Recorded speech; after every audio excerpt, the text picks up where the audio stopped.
who are you? Yeah. Why are you here today? I got invited to be here. No, my name's Tim Sackett. I wrote the Talent Fix. I run staffing. Been in TA for 25 years. Been writing every single day on the blog.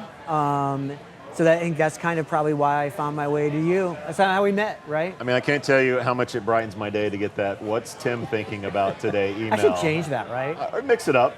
I think the tech is such that you can. But anyway, do you, Tim? Do you?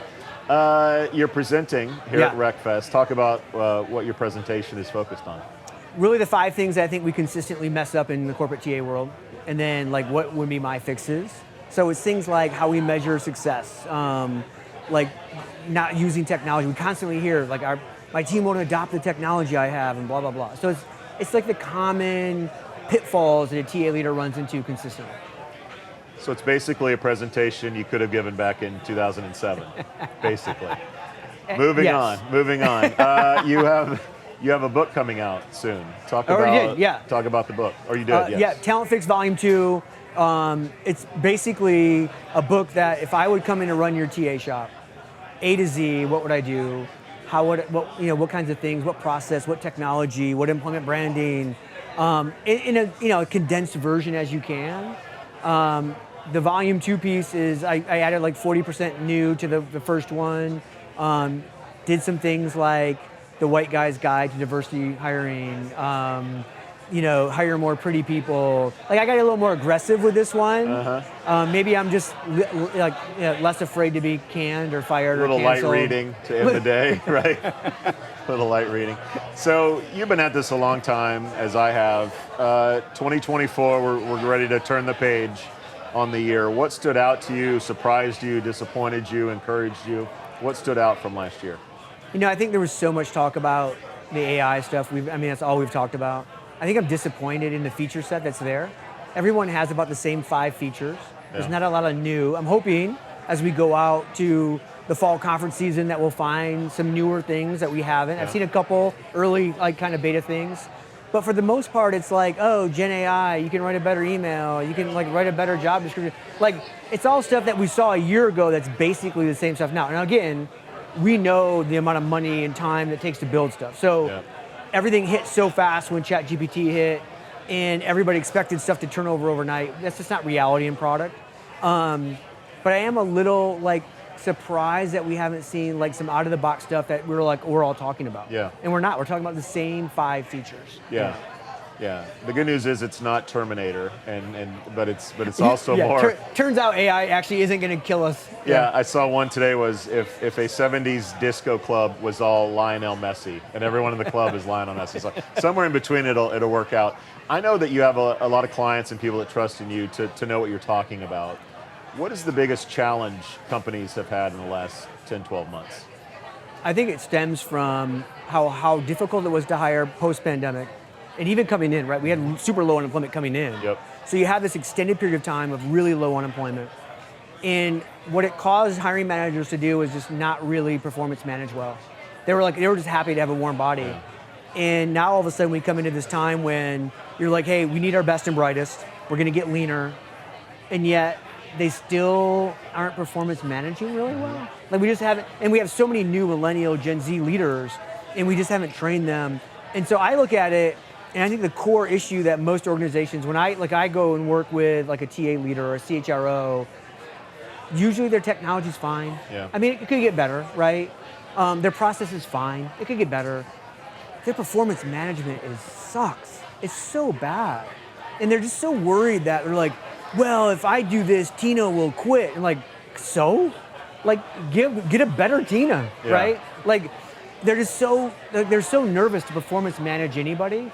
And I saw a stat recently, it was 70% of leaders are uncomfortable having a direct conversation with one of their direct reports. Mm-hmm. And that speaks to that youngness of leadership. That you're like, hey, I'm so uncomfortable with performance management that I'm actually have anxiety to have a real direct conversation about how you're performing. Yeah. It's crazy. Yeah. So just to be clear, Tina is a fictional character. There's no one out there named Tina. That's Tina, you know who you are. No triggers for Tina out there. So we're heading into 2025, a new year.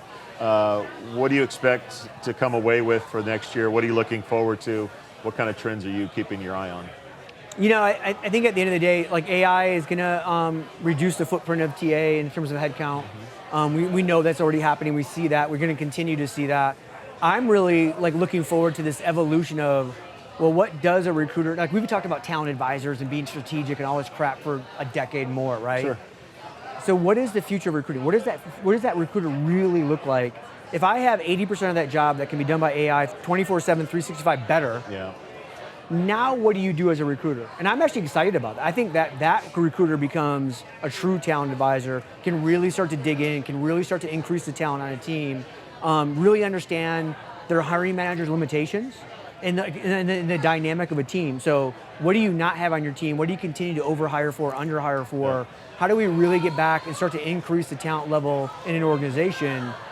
Because now all of a sudden we actually have real capacity and we have like recruiters that can actually spend that time. We've talked about like this forever, and it's like, hey, what does the future of recruiting look like? And by the way, I think it's the vendor community has to define a lot of that. Yeah. Because they come in and they go, oh no, we're not here to replace recruiters, which is BS. We know that. But so if you're gonna replace recruiters, tell the recruiting leaders now what the recruiters should be doing and show them what they should be doing. Teach them the way. We continue on the vendor side, overestimate the sophistication of a TA leader. And I don't say that to disparage. Those are my people. I love the TA people, but they're in the weeds, they're in the fire every day.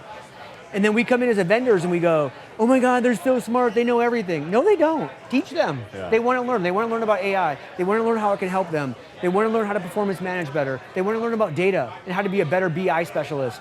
Like, teach them. So it sounds like at least for 20% of them, you're bullish and optimistic for the future.